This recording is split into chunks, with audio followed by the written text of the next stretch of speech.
àbí ọmọ olóòrè ẹkú àdúró sí wa ẹkú àdúró sí wa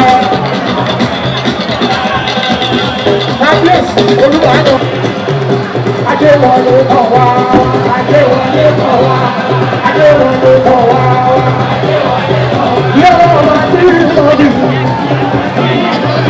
yẹ́rọ ọmọ tí mo bì yẹ́rọ ọmọ tí mo bì ọkọ̀ gbọ́dọ̀ sèmi ẹ̀kú oríire your excellency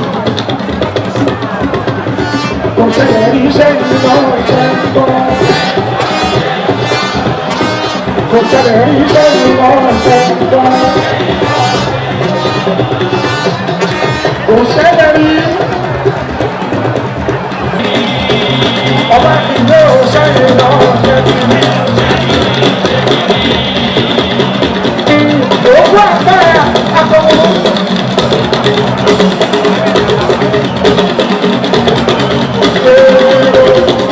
Pero lẹ́yìn àwọn ìjọba ìwà ẹ̀. Báyìí àkọ́kọ́, Adékùn ti sàmì ìrùdúró. Ọba tó ṣẹlẹ̀, ilé ẹgbẹ́ àpò oríire o. Ilé tí wọlé ẹ̀kọ́ wá wá. Ìrọ̀wọ́ ni ọmọ, ilé ikú bá ẹ̀fẹ̀ ọ̀rọ̀. Ó ti bá wa débi. Báyìí ṣe kú òfin. Kálukú fún eré kó ṣẹlẹ̀ rí. Ìrí ìrìṣì lọ́kọ́ bí ẹ̀rá.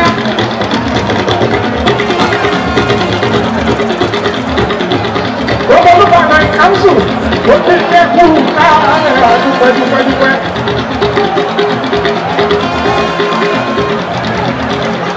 Gbogbo olùbàdàn gbogbo ẹni tí ilé ẹ̀ gbogbo. Àkókò ìdílé òkàkọ̀wá níbi. Àtúwọ̀ ẹ̀bọ̀ ọ̀pọ̀lọpọ̀. Sọ́kẹ́ tàbí sọ́kọ́dọ́ àti tàbí ẹ̀sì ọ̀hìn ìṣàkó. Here comes. Tàbí ẹ̀sì ọ̀hìn ìṣàkó. His Imperial Majesty. The new Olúbàdàn.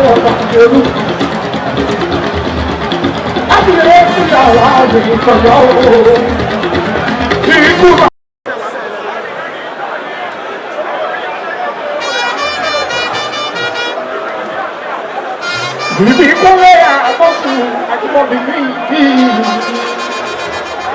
Ẹ jọ̀ọ́ gbogbo ẹ̀yin tẹ́ tún wà ní ẹ ti ń bọ̀. Ẹ jẹ́ ká kúrò bẹ́ẹ̀. Gbogbo ní ẹkú àdúró ìgbọ̀nà yìí mọ̀ bí. Gómìnà ní àwọn òfẹ́ nìkan kan bí ẹ jẹ́ ká kúrò ẹ jọ̀ọ́. Ẹ̀yin kámẹ́rámẹ́n ẹ tètè yá sẹ́ máa yà láwòrán. Ká kúrò bẹ́ẹ̀. Ẹ jọ̀ọ́ ẹ jẹ́ kí afẹ́fẹ́ ráyè fẹ́ sí kábíyèsí.